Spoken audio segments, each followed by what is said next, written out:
Hello everyone, in today's video I'll show you on how you can fix under Extrusion's Bambu Studio.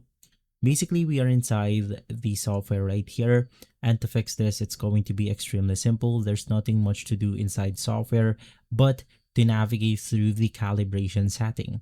In here you can just click on calibration, and basically this will fix problems like this right here.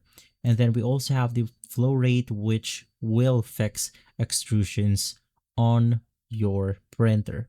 So the first thing that you want to do is to click on your printer menu, and from here you then want to connect to the printer that you have set up on Bambu Studio, and from there you can just run the calibration, and basically this will fix the problem. And so everyone, if this video has been helpful, leave a like, subscribe, and follow Guide to Everything for more videos like this. Thanks for watching.